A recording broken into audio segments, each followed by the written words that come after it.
Any discussion? Any additions? Deletions? Seeing none, all in favor say aye. All opposed, passes unanimously. Takes us to the first opportunity for public comment. Is there any public comment? Any public comment? Last opportunity for public comment. Seeing none, public comment's closed. Takes us to item 4A. Be looking for a motion to approve last month's meeting minutes. Moved by Bear. Supported by Williams. Any discussion? Seeing none, all in favor say aye. All opposed, that passes unanimously. Takes us to item 4B, appointments. This month it's the Region 2 Planning Commission. They are both city recommendations. The first seat is currently held by Jonathan Green. The applicant is John O'Connor. Looking for a motion for John O'Connor to be the committee recommendation. So moved. Moved by Duckham. Any other nominations? Seeing none, all in favor of Mr. O'Connor, say aye. Aye. All opposed, Mr. O'Connor will be the committee recommendation. The second seat we have not received. It's also a city recommendation, so we'll need to notify them again to get an applicant in.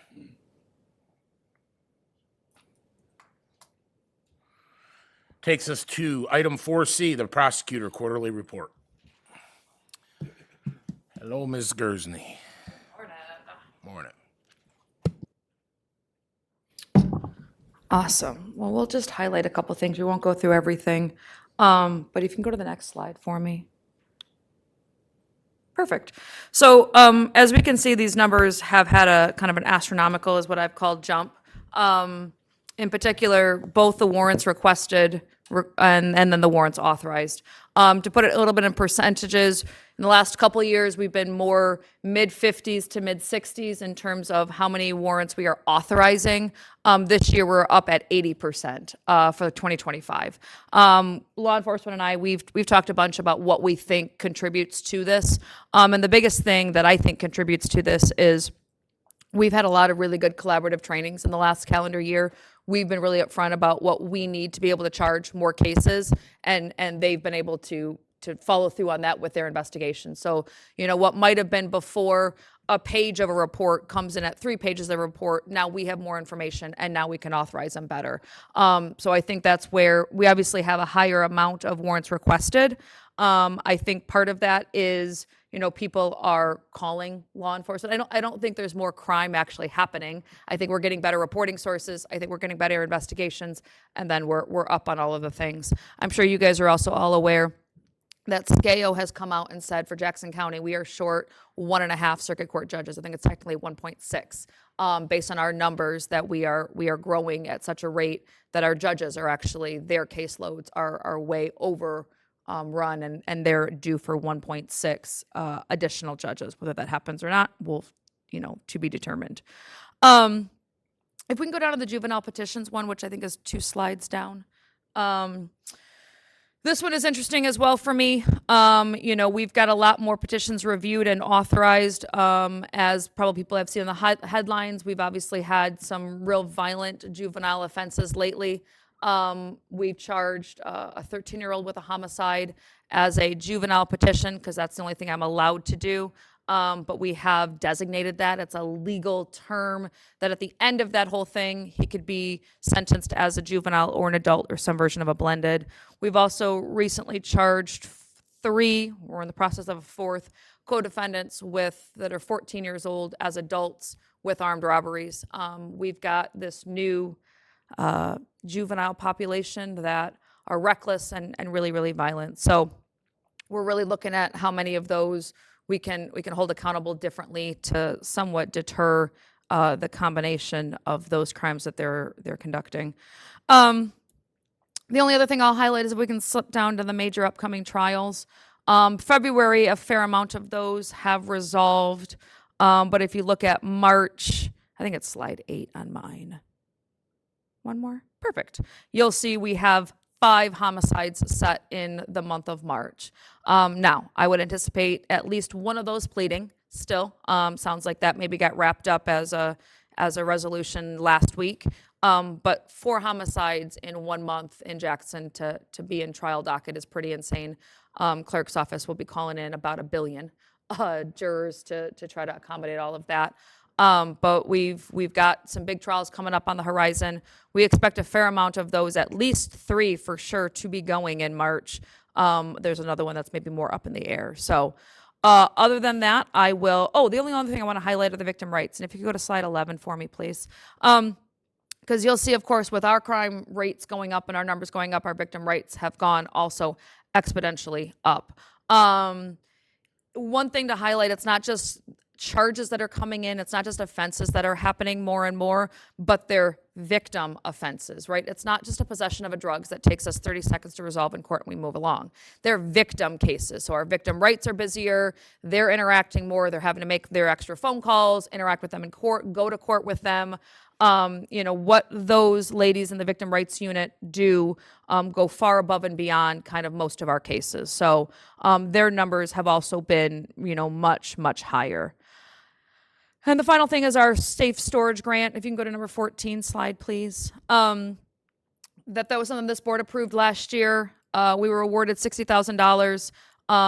This just gives you kind of a little bit of an update as to where we're in that. Our ads that have been on social media and part of YouTube and on Google videos and things. But we've reached, they've been played 1.7 times and have reached 329,000 different individuals, obviously some outside the county as well.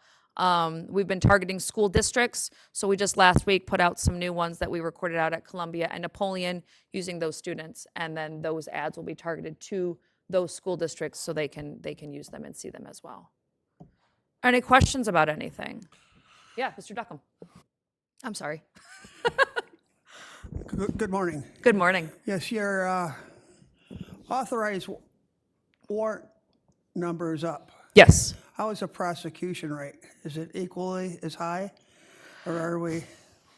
That's a great question. I'm not sure that's something we track in terms of how things resolve, because we're looking for justice, maybe not exact numbers and things like that. What I can tell you is we're busier. We're trying a lot more cases. We tried a ton more cases in 2025 than we did in 2024. So we're trying a bunch more cases. I think we tried 4 MDOC cases last year. We haven't tried an MDOC case in the last 5 years. So we're trying a whole lot more, but I don't know that I have a percentage of how many are dismissed or resolved in some way, shape, or It'd form. be easy to expand the number of authorized warrants. Results of authorizing them It might be. should be up just as high. Yes, I would imagine, right? We're not dismissing them we're not charging them just to dismiss them, obviously, so we are having more convictions out of that for sure. All right, thank you. You're welcome. Commissioner Bear. Your safe storage grant. Yes. $60,000. Yes. What results has this, what are the results of this? Sure. I think time will tell a little bit, right? So it is a ad campaign designed for teens to not pick up guns. It's an ad campaign. So it was a federally funded that kind of was a pass-through the Prosecuting Attorneys Association of Michigan to come to us. But our results are hopefully longer term in that we have less teens that are picking up guns, less teens that are taking parents' lawfully, legally stored guns, but, teens can be sneaky. And so, getting into safes and things like that and trying to help them learn that there are some really major consequences. So when we're trying to use their peers to help educate them, they do a better job than me standing up telling them something. So I think time will tell in terms of, but you can see the numbers in terms of how many people we've reached and how many times they're viewed. And we're going to continue through the end of the school year. Okay. When we have that much money spent, I guess I want to know what are the results? What have we accomplished? Sure. Yeah. For future reference, if you could address that. Understood. We ever get some metrics or something, it's going to be a down the line kind of a thing in terms of how much, do we see gun violence in our teens reduce?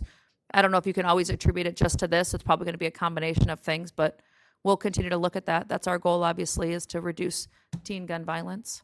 Thank you. Yeah. Commissioner Williams. Thank you, Mr. Chair. Good morning. Good morning. So I will start off by saying that I'm really happy with the work that you've been putting in. Thank you. The docket seems to be flowing pretty well, from your perspective anyway. Yeah. And so, so you're off to a good start. You're very visible. I think every time I go on Facebook, I see a clip of you doing something.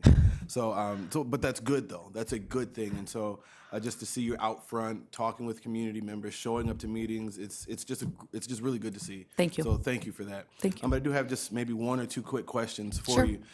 You mentioned today that SCAO's recommendation of additional judge. So does that mean that the state would be giving us more money to do that?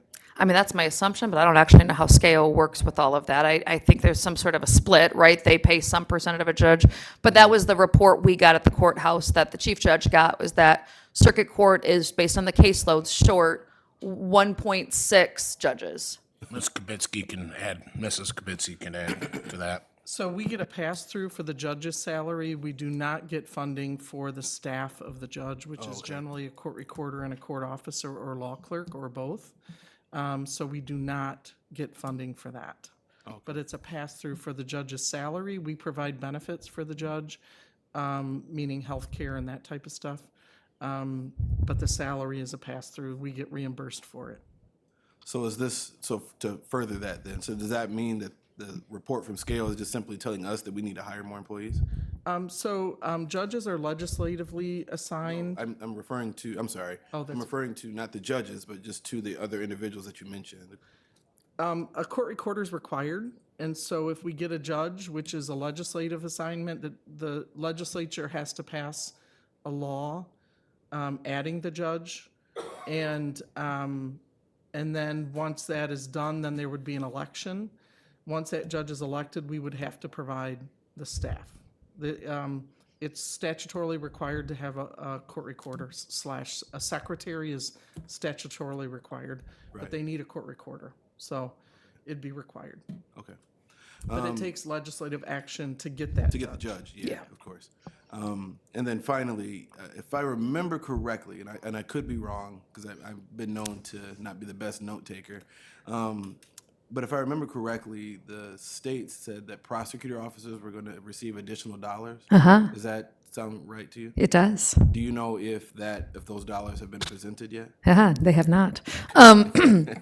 We have been working very diligently with the legislature in Lansing to release those funds. So initially, just as a bit of a recap, for the 2024-2025 fiscal year, they were supposed to be released that October of 2024. They were not released. There was some boilerplate language that was incorrect within that funding. So it then got pushed. We fought. The boilerplate language finally was fixed. But then in the 25, it kind of got stuck in the budget that was maybe or maybe not passed type of stuff. They ended up pulling our fundings, whatever that was, since it was already approved, out of the general budget. They passed it, as I understand it, as a rider, I think is the words they've used, and it was its own separate entity that they've passed. Now we're trying to figure out with Treasury, why do we still not have our money? You've passed this, it's there. Jackson County was due to have over $500,000. I would love to have that money, to do some things with, but in the moment, no, I don't have it, as does none of the 7 or the 6 counties that all got it this time around. And then with your statement there, you answered my next 2 questions, so Perfect. I am all set. Awesome. Thank you again. Thank Nothing you. further, Mr. Chair. Thank you. Any other committee member questions? If not, thank you very much for the report and Thank your you. work. Everybody have a great day. Yep. Okay, motion by Commissioner Williams, supported by Walls. Any discussion? Seeing none, all in favor, say aye. All opposed, passes unanimously. Takes us to item D. The sheriff will speak on the purchase of 2 replacement vehicles. Good morning, everyone. Pretty straightforward.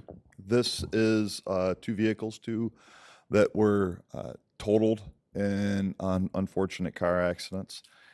We went to LaFontaine Ford to get the state contracted price, so we're in compliance with the county policy, And I would ask that you approve this. I would just say that it will cost out of pocket $5,900 and $5,913 exactly.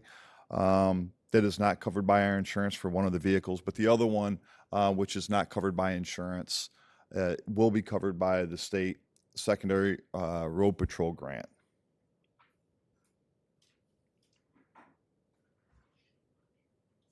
Happy to answer any questions you might have.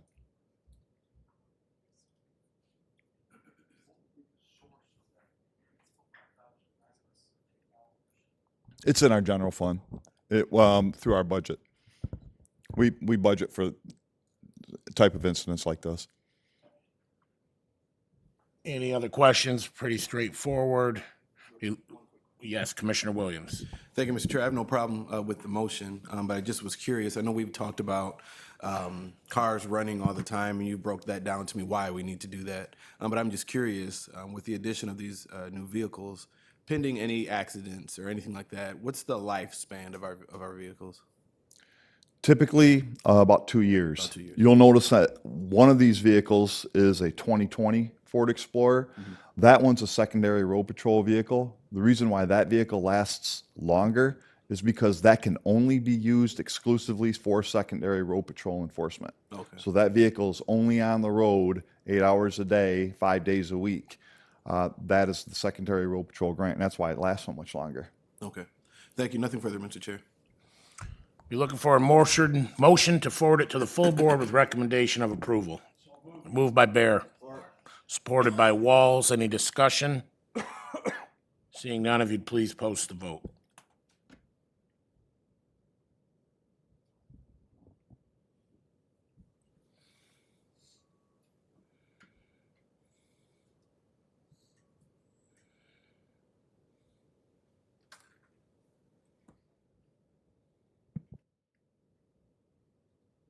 Motion carries.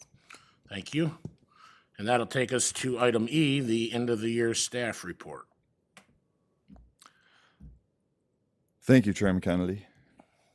Before I begin, wanted to ask if there was any changes that you guys would like, please forward that to me. This is a living document. If you recall, we started off with 40 to 50 pages when I first became sheriff. We've dramatically reduced that, but we contain the same information that we had before. I just wanted to make sure that you know that I am willing to change this. So feel free to let me know if there's any changes you'd like in the future. So I'll go through this quickly. I know you've had an opportunity to review it. This is our organizational chart. You'll notice in here that there is an extra deputy in there. We did get the Grass Lake contract, so we have increased our deputy positions by 1, so we have 37 on the road now. You can move to the next slide. And just general information, our Explorer program, we'll talk a little bit about that here in a moment. But we did win first place this year. I just wanted to touch on that at the Explorer Academy. Court security is going well. Marine Patrol was a little bit of a hiccup last year just because of the fact that they cut that money. If you recall, dive team is doing great. All volunteer dive team. Mounted and reserves continue to impress me. Next. This just gives you an idea of some of our contracts. I know this is something that we had talked about previously on how that all works. I'm not sure why Vandercook Lake stood out there, but Hanover on the school and Hanover in the township and villages is the same deputy. So there's not 2 deputies there. I just wanted to make sure I pointed that out. Next. Some of our achievements. Obviously, the Teen Drug Summit was a big deal. We did that with a lot of the area high schools, and I expect that's going to continue to grow. It's on a every other year cycle. We have a corrections commander now in an adult treatment court, which is huge.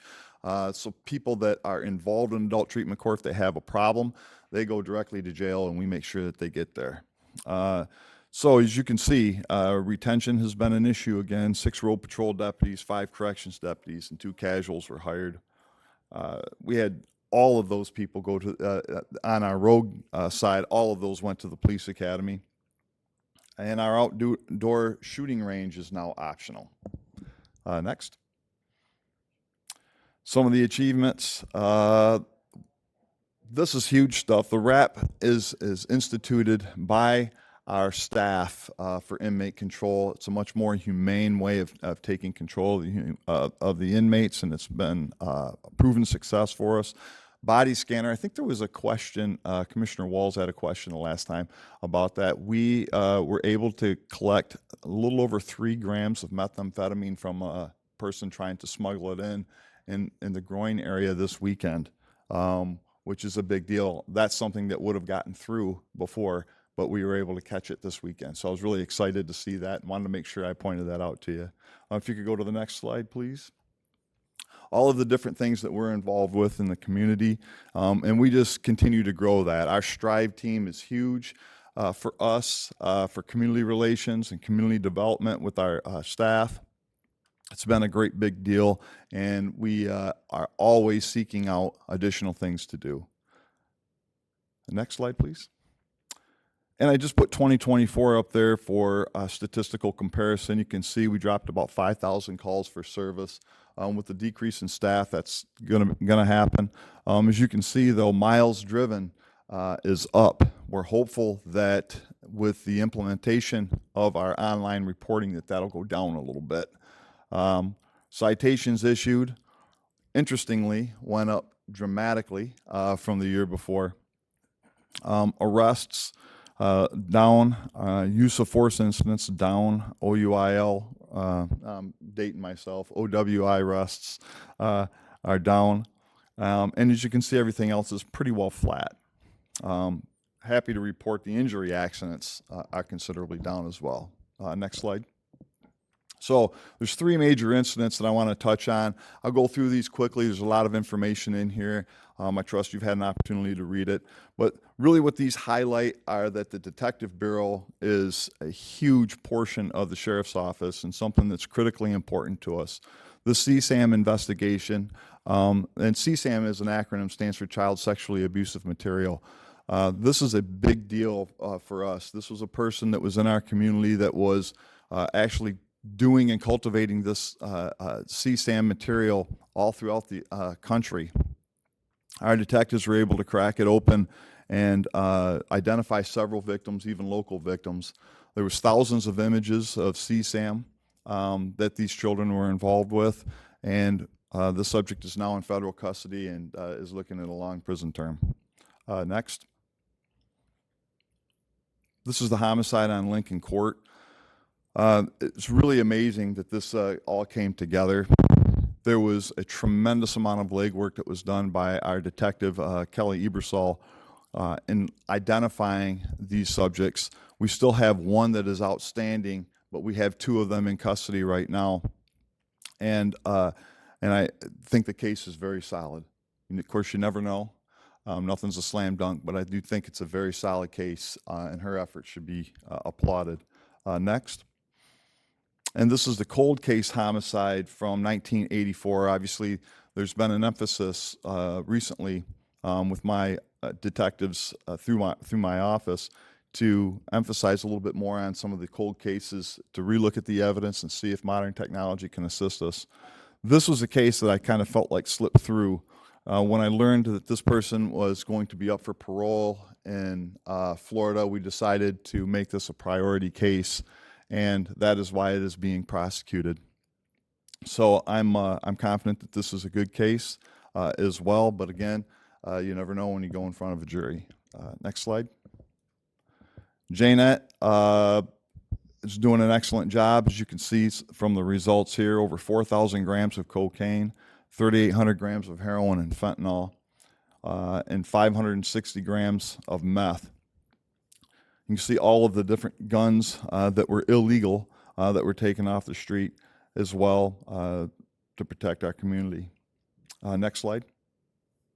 Our record statistics, I point this out because we do a tremendous amount in our record division. FOIA requests were down a little bit in 2025. I think that's an anomaly. This is all done by just 2 ladies in our office, as well as taking care of all the handgun purchases, purchase permits, fingerprinting for employment, and all those other things. Next slide. Our correction statistics You can see there. The one thing that I would point out, and it isn't a slide here coming up, is staff assaults are up again, 13. We're double, sometimes triple, anymore else in our area for staff assaults. Next slide. This kind of emphasizes that again. But I wanted to make sure that you knew that we saved 3 people with Narcan inside of the jail. We also saved a person who had a heart attack and a person who tried to hang himself. Next.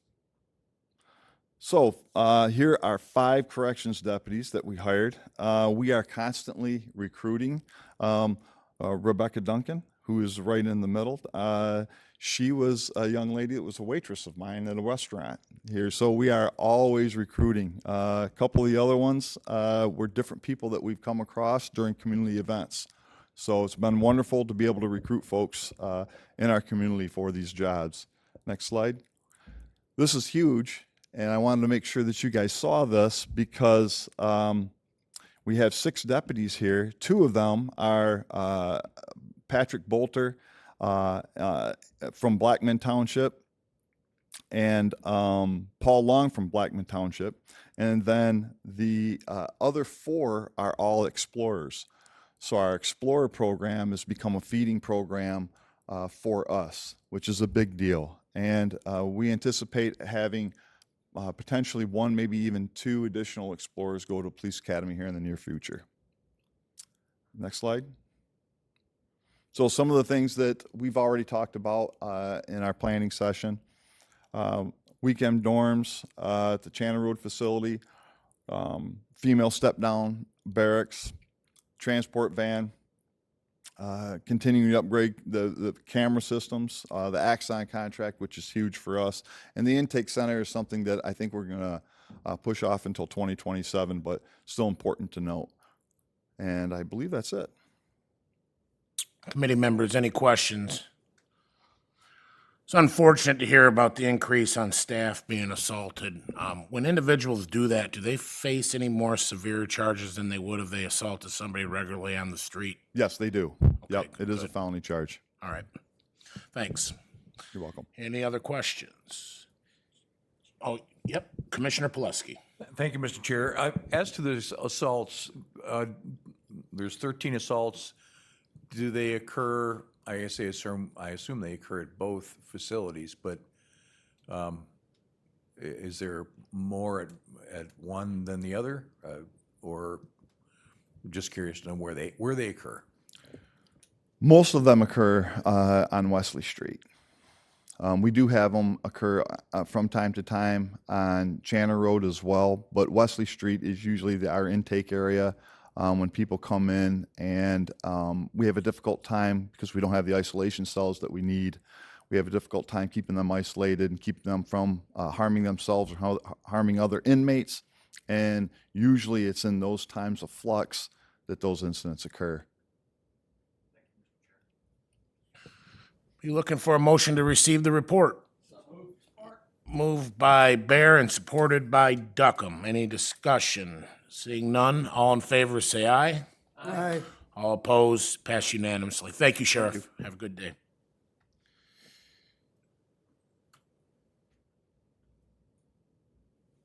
That takes us to item 4G, Public Defenders.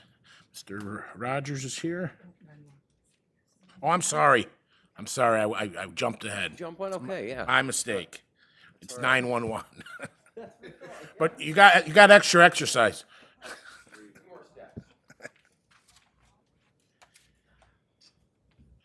Good morning, everybody. All right. So, kind of some year-end stats. The FOIA information, just like the sheriff said, it's increased for me as well. The pings, 41 pings last year, that's kind of gone down from the previous years. There's new stipulations, and if it doesn't meet, unfortunately, we cannot ping the phones. Continue with the trainings. Training is very important for us, as the trainings, if they are designated here in Jackson, we get more money from the state. If they're undesignated, we lose money. So we try to keep up on all the trainings. And again, the HVA interface is going very well. We work back and forth weekly with HVA and their staff for anything that might have came up that we might want to look into more. We are talking with Hillsdale County for a CAD-to-CAD there. We do have it hooked up on our test side, but there's some issues moving forward to the production side because the state police is also going to the same CAD system, and that creates some major issues from us locally, Hillsdale, and the state police, all having the same CAD, all having the same call signs for the state troopers. So we are trying to work with that. Radio upgrade in dispatch happened last month. They came in, updated some software, some servers. They still have to come back to do the radio recorder as well. Sent in my state training paperwork audit back in January. And last week we did approve that at the state level. The Mevo phones, which is our disaster phone. Our disaster phones is something, if our phone system goes down internally, it's a handheld phone. They went down statewide last month. So thought it was, and then also phase 2 of the NG 911 is also coming up. NG 911, next gen. The phase 2 part of it is our GIS repository.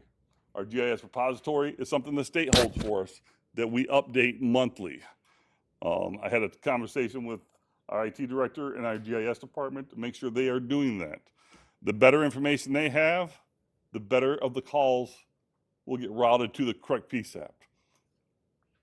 So it's very important. Then addressing some mini cell sites in the city of Jackson. So Verizon has gone to put mini sites up in the city of Jackson on telephone poles to help boost the reception for phones. So we've been addressing them as they are sent to me. I work with the city, work with our GIS to get them addressed correctly. That way the citizens and our staff gets better information coming into us from those cell phones. Any questions on that? Commissioner Duckham. Good morning. Morning. You upgraded the radios at 911 Center. No, it's a upgrade. It's something we pay for with the Motorola contract that we passed, I think it was in September. It's just part of that upgrade there. We did not upgrade the radios, Upgrade to the software. the software programs. And that automatically updates the ones in the patrol cars and everything? No, this is only for dispatch. This update's only in dispatch. So our consoles, our radio equipment in the back room. Okay, thank you. Sorry about that. I should have explained that a little better. All right, so the next page gets a breakdown of cell phones, landline phones, VoIP phones. I also have in there the devices that we have in the state, in Jackson County, is throughout the whole year, is roughly 1.5, 1.6 million devices. That's a device that can call 911. So it could be your cell phone, it could be a iPad, things of that nature, Androids. Break that down a month, we have about 132,000 devices here in Jackson County per month. Last year, our calls decreased by 4.2% from 2024. Our texting was about 1,378, and outgoing text was 256. That's us sending a text to someone maybe butt dialed, kind of referred to, sorry, or we might have get something in, we can't call them back, so we try texting them to see if maybe they're in danger and they can't call us, they can't answer our call, we'll try to text them that way. Average ring time is 5 seconds. So we try to keep everything under 6 seconds.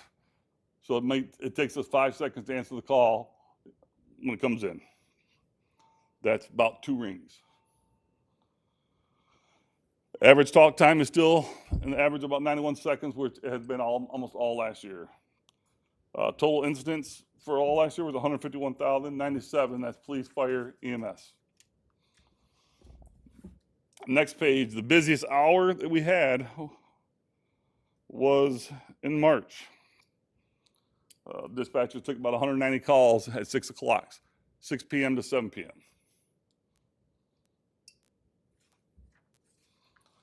And then the next slide is just some stuff about public safety attacks in 2024. There was 110 cyber attacks against public safety agencies nationwide. The big one is 23 of them were mission critical, which crippled by the hackers nationwide. So they are out there, they are trying to attack our systems, our radio systems. We just got an alert actually last month that people were coming in pretending to be Motorola to work on our radio equipment. So that's how they're trying to get into the system.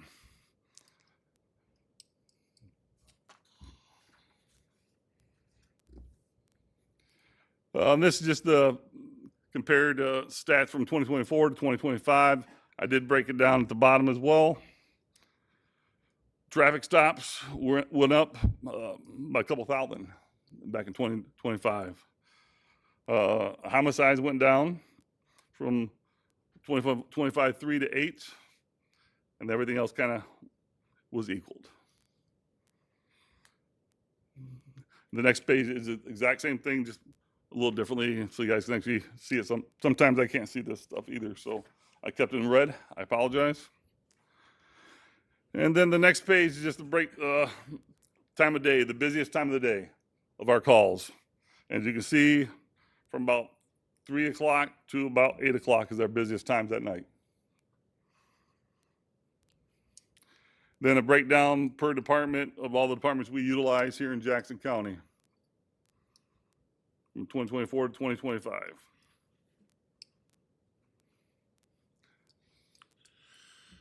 Any questions, commissioners, committee members? Commissioner Bear. This public safety attacks around the nation, you said people are imposing as Motorola technicians. How do you detect that? How do you prevent that? So one of the things we have is Motorola contacts our state. The state actually contacts me, lets me know who's coming. So I know before somebody else walks through that door. A lot of other states don't do it that way, but in Michigan, they actually notify us of who's coming. And I have conversations and emails back and forth.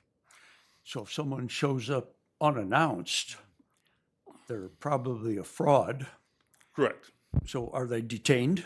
They would be, first call would be to the state to see if somebody missed something. If not, ID would be taken. And then I would call the Motorola, is what we call it, NCC, to see if they sent someone up to Jackson. And then at that point, it would be a call to PD. Thank you. Yep, sir. Thank you, Mr. Chairman. Yep. Commissioner Pileski. Thank you, Mr. Chair, for the opportunity to ask questions. I find this report very interesting. Thanks, Jason, for bringing it.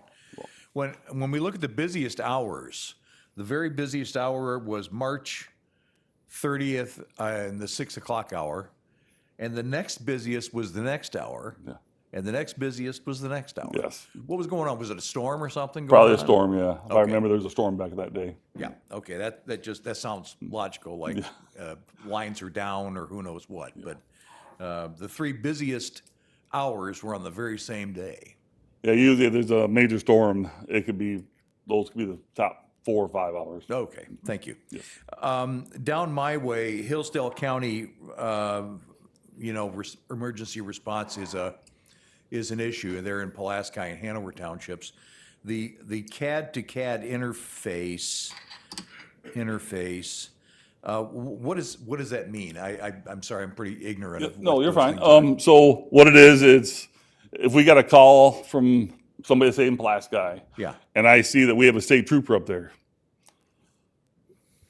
or vice versa, Hillsdale County sees, we would actually just share that call by a push of a button. It happens probably in 2 seconds. They get the call and they can dispatch before us. So our caller is on the phone and you guys can zip it down to Hillsdale, or at least you're working on doing Correct. that, I guess, right? Yes. So we'll enter the call. As we enter it, we can send it and it will update them as we are entering the call and vice versa. Okay. But it also will help us share the units better. So if they see we have a call right on the border of Pulaski or right on the border of, let's say, Moscow, and they can actually send more assistance a little bit quicker if we need it. And to the public, that's when it's done. It's not done yet, is that right? Correct. No. Okay. So, but I can tell them it's on the way. It is on the way. Yes. Okay, good, thank you. Yes, sir. And then as to the HVAC interface, I know we've talked about that now for 2-3 years. Yep. What, I think the issue with the public was they would call in, then they get referred to the ambulance folks. Meanwhile, someone is in urgent need of help. Correct. How is that looking now to the public when they call in? What do they experience? So the call comes in. We'll do our questions, our stuff like that. We will send the call directly to them from our CAD to their CAD.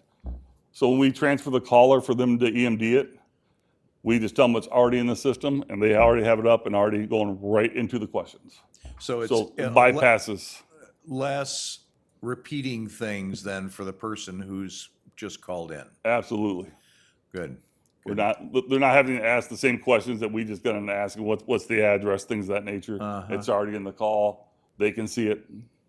Okay, thank you. Yes, sir. I think that's what we were all kind of looking for when we began thinking about that. Thank you. Yes. Thank you, Mr. Chair. We're looking for a motion to receive the report. Support. Moved by Wall, supported by Williams. Any discussion? Seeing none, all in favor, say aye. Aye. All opposed, passes unanimously. Thank you. Have a great day. Thank you, guys. Takes us to item G now, the Public Defender Report. I'm right this time, I know it. Good morning. Oh, that's fine, that's fine. Good morning. Thank you for having me today. I think the report is fairly straightforward. We've had some successes. We have to internalize a lot of those for attorney-client privilege. But I think we've developed a really good relationship, developing a better relationship with the people that we work closest with. That would be the courts and the prosecuting attorney's office. Some new staff members that have come on board, specifically, and again, you've heard me mention Angie Borders from Lenawee County as the chief deputy. She's been excellent in facilitating a lot of conversation between our office and the prosecutor's office.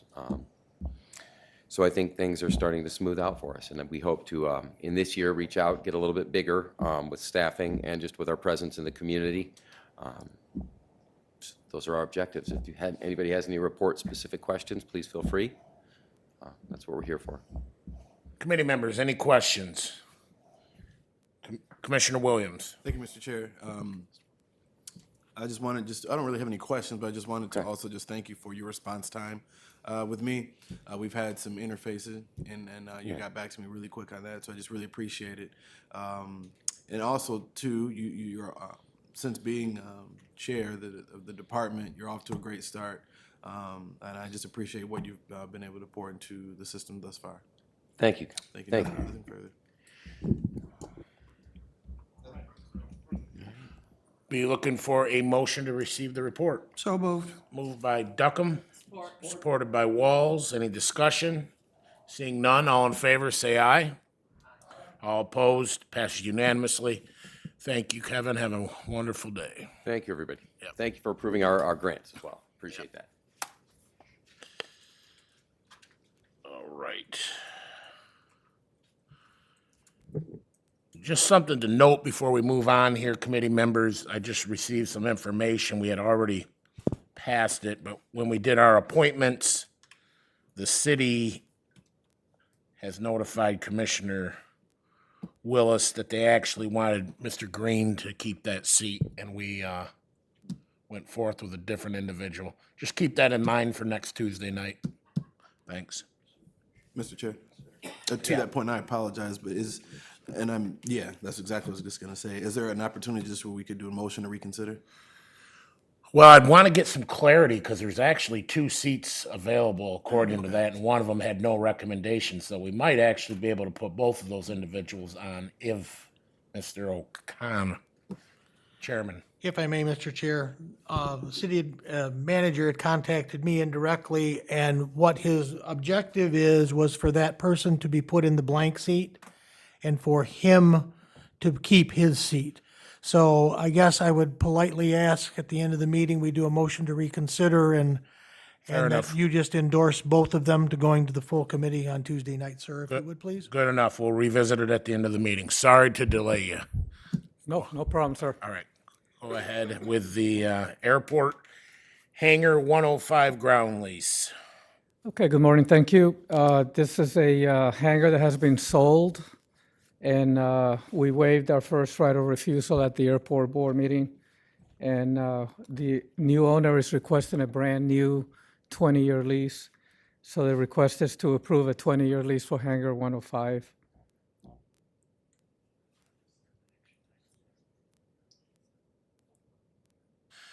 Be looking for a motion to forward this to the full board. So moved. Moved by Bear, supported by Williams. Any discussion? Seeing none, I'd ask for you to post the vote, please.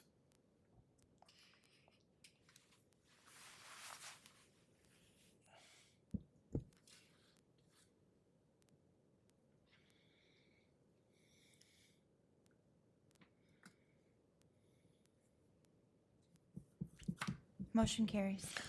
Thank you. That takes us to item I, which will be a purchase of a John Deere tractor and snow blower.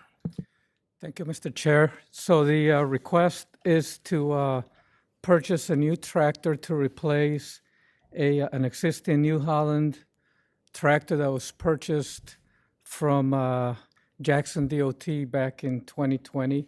And we've had several maintenance issues with that. The long-term plan for the airport, since we knew that we needed to replace this tractor, is back in 2023, we decided to use funds that we had coming for 2026 under the federal program to purchase this new tractor.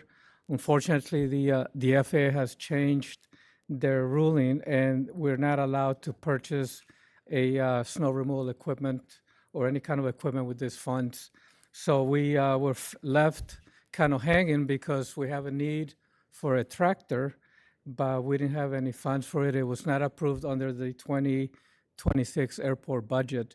So I'm here to, and I've got with me Haley Sanders, who's my expert at the maintenance issues that we've been having with this particular tractor that we need to replace. Keep in mind that the airport is a growing facility. We've increased our operations every year since COVID ended. We just got our latest economic impact report from the state of Michigan, and we went from $48 million of impact on the county in 2023 to $69 million for 2025.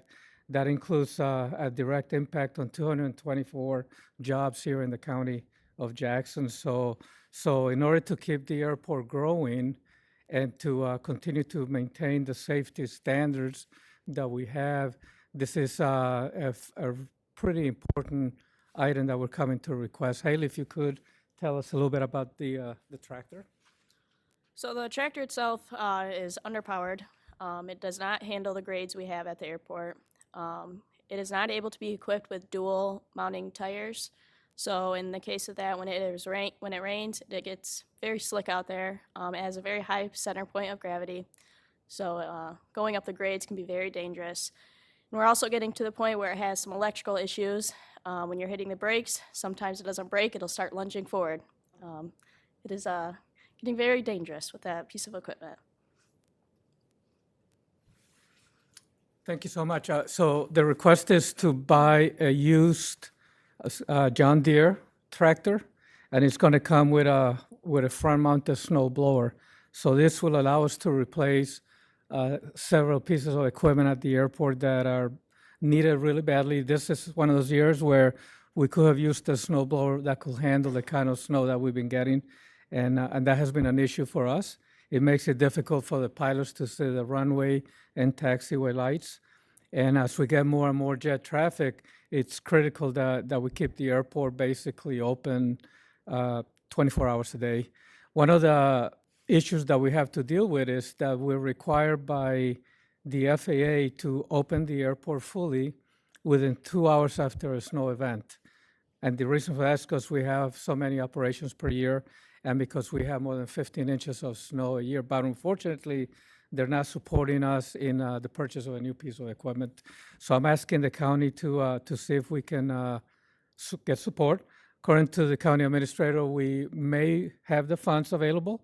It will require a transfer, obviously, to the airport budget, but I'm requesting the purchase of a 2024 John Deere with a front-end mounted snow blower for $221,838. Okay, we got a couple questions. Commissioner Williams first. Thank you, Mr. Chair. My question really is for administration. I'm just noting the funding source in the previous statement. Has this been vetted out all the way through? Mike has been aware of this, I think, for a little bit. If it doesn't come out of capital, if there's no money in capital, we would take it out of the general fund. And we're comfortable with the purchase?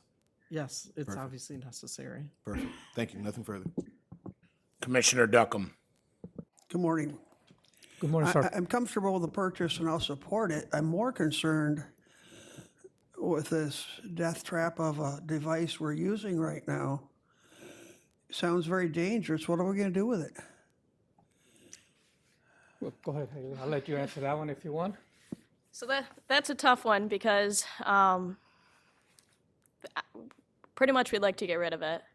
Getting rid of it, that's not my area. I don't know exactly what we would do with it, but we definitely want to replace this piece of equipment, that's for sure.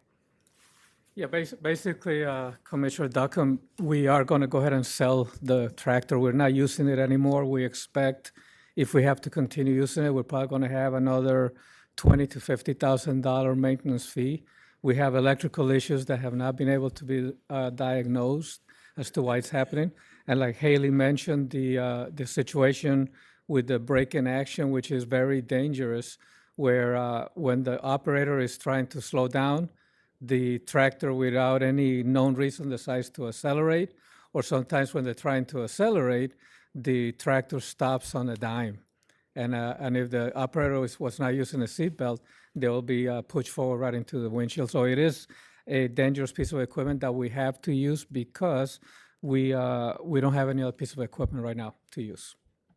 You've always been good about securing the right equipment out at the airport.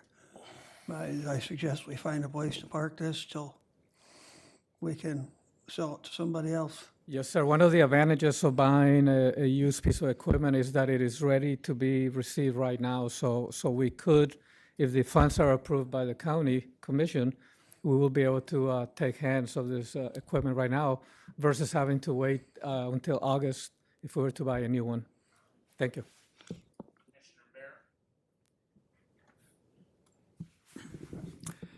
My question was exactly what Phil Duckham asked, so he already asked and I already got the answer. Okay. Thank you, sir. And Commissioner Walls. One, I see here at the bottom of the bid, they will take a trade. Did they give you a fair trade price on this equipment that we want to sell? Because I'm thinking to myself, if I have a car that I know is defective, I'm going to trade it so I don't take on that responsibility of a defective vehicle going out to someone else. So my question would be, one, what are they offering for trade? And two, is that a viable option? They did offer a trade value that we felt that was not totally adequate. We were thinking that we were gonna get more money if we put it out for auction. However, what you mentioned about the liability of selling a piece of equipment that we know has many issues in it may want us to reconsider what we're gonna do with it. They did offer a trade value around, I do believe it was around about 12,000. Okay, any other questions? If not, I'd be looking for a motion to forward to the full board with recommendation of approval. So moved. Moved by Duckham, supported by Bear. Any discussion? Seeing none, if you could please post the vote.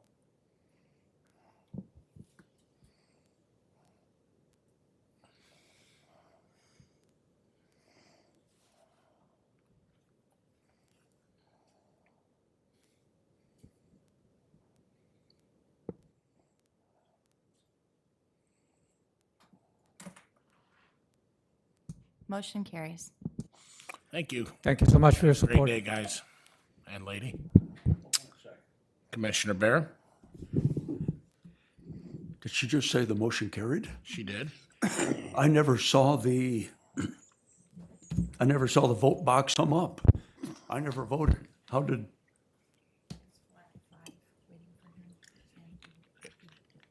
It was 4 out of 5, so it carried. Do you want your vote registered? yes, I You're a support yes? this. Okay. You're duly recorded. Commissioner Duckham. I know this is a new program here we have, but I think it'd be beneficial to find out how the vote went. The vote count, 4-2, or I mean, Sure. 3-2. We'll do that going forward. Yes, Thanks for your thank you. suggestion. All right. Moving on to the Jackson County Department of Transportation. Good morning, Angela. Talking about Cold Patch first. Good morning. So the first item we have is our cold patch bid. We are requesting the board to approve to award to Lakeland Asphalt and Unique Paving for a not to exceed cost of $250,000 per year. Any questions?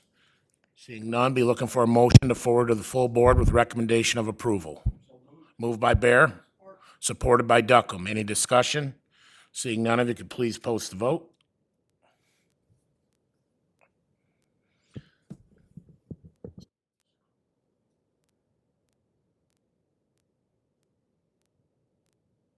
Motion passes unanimously. Thank you. Takes us to item K, overbanding services. So this is our biannual bid that we put out for overbanding. We're asking for you to award to Wolverine Seal Coating LLC for a not to exceed of $300,000 per year. We had 4 contractors bid. I believe there was one that was a penny cheaper, but because these are local and we've worked with them for years, we would like to award to them. Committee members, any questions? Seeing none, be looking for a motion to forward this to the full board with recommendation of approval. Moved by Bear and supported by Williams. Any discussion? Seeing none, if you'd please post that vote.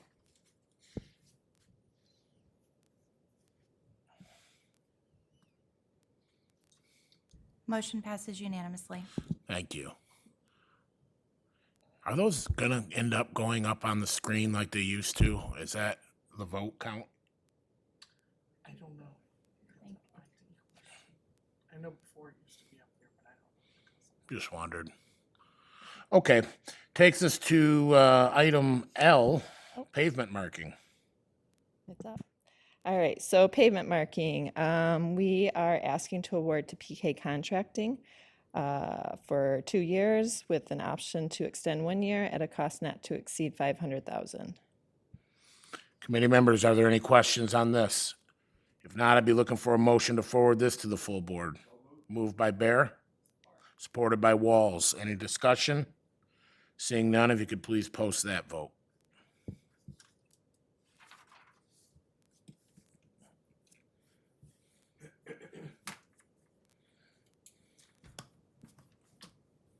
Motion passes unanimously. Thank you. That takes us to item N, trucking and transporting road materials. We put out a bid for trucking and transporting road materials. We had 6 vendors respond, and we're asking to award to them all for a cost not to exceed total cost of $400,000. Committee members, are there any questions? Seeing none, be looking for a motion to forward this to the full board. So moved. Moved by Duckham, supported by Bear. Any discussion? Seeing none, please post that vote.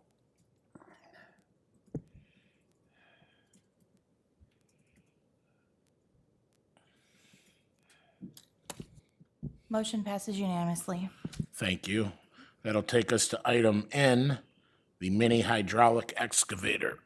So we are asking the board to approve the purchase of a 2026 Caterpillar mini hydraulic excavator for the cost of $113,384.23.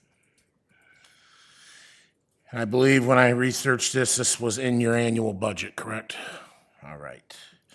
Any questions from committee members? Seeing none, be looking for a motion to forward this to the full board. So support. Moved by Bear, supported by Duckham. Any discussion? Seeing none, if you could please post that vote.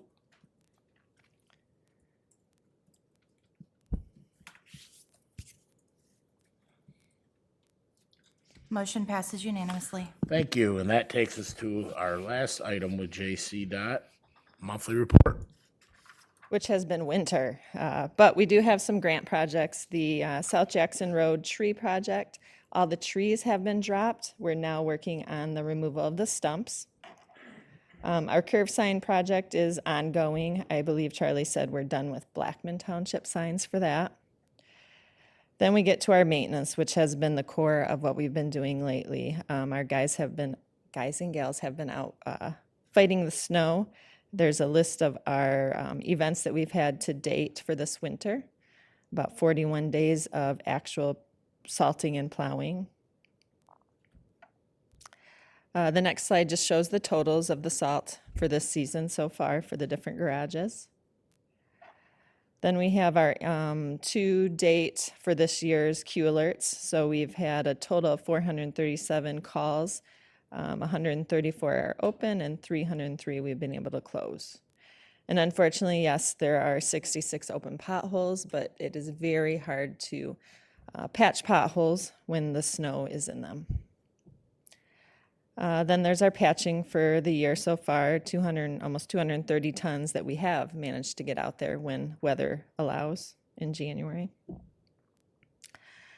And then our permits for, that says December, but oh, he had a GI.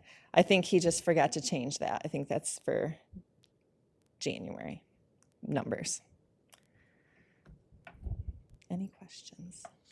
Any questions, committee members? Commissioner Walls?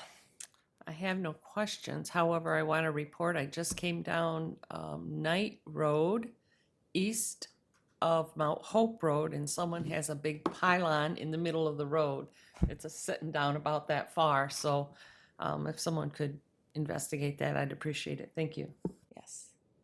Commissioner Bear? Thank you. I've got a question, a request. Potholes on Shirley Drive, the part that goes east and west. There was a big pothole, big around and deep. A lot of snow in it, so it couldn't be patched, not at this time. So a barrel was put there as a warning, so that people didn't hit their frame when their tire disappeared down into this.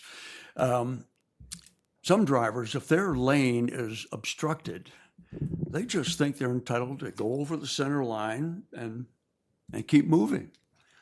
I had 2 instances there where I was eastbound. My lane was not obstructed. The westbound traffic had that big barrel in it.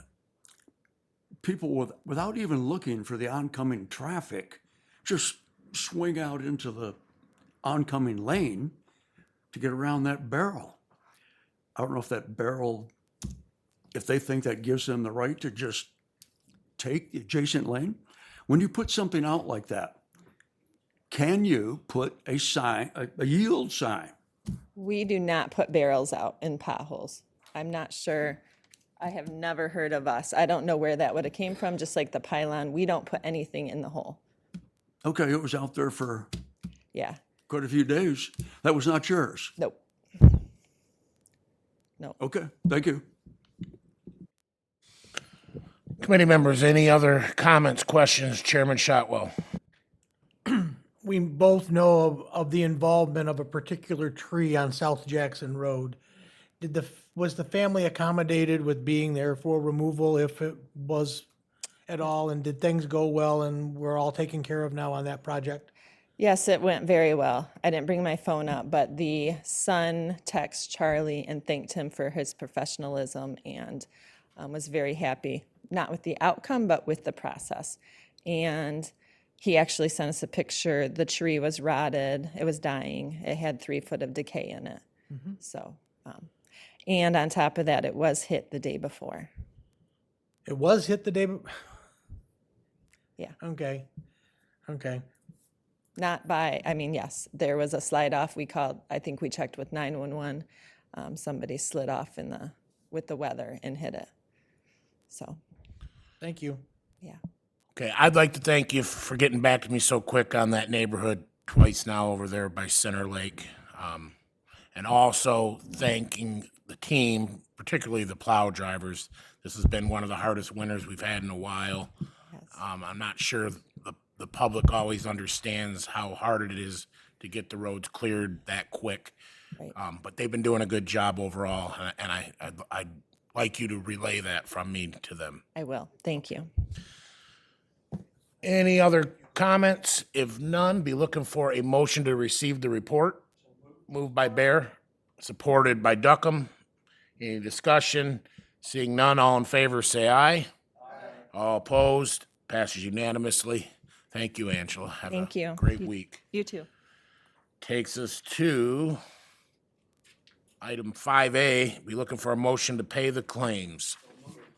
Moved by Williams, supported by Bear. Any discussion? Seeing none, all in favor say aye. All opposed, passes unanimously. Takes us to the second opportunity for public comment. I do not see any members of the public, but just in case there's a poll in front of somebody, any public comment? Any public comment? Seeing none, public comment is closed. Takes us to item 7, committee member comments. I'd Commissioner just like Wallace. to ask, are we going to look at that other appointment? Yes, we will. Thank you. Anyone else? Okay, we're going to return to item 4B, appointments. And looking at this,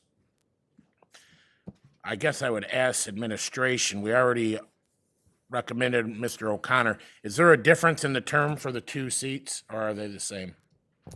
I'm not familiar with this seat, but they're both indicating that it's a city recommendation. Worst case scenario, we could do Jonathan in the other seat. Okay. Or do Mr. O'Connor. There's 2 seats available, and there does not appear to be any requirements for those seats. Okay. I'll put a motion forward for Mr. Green for the second vacancy. Any other applicants? Seeing none, all in favor of Mr. Green being the recommendation for the second seat, say aye. Aye. All opposed, Mr. Green will be the other recommendation.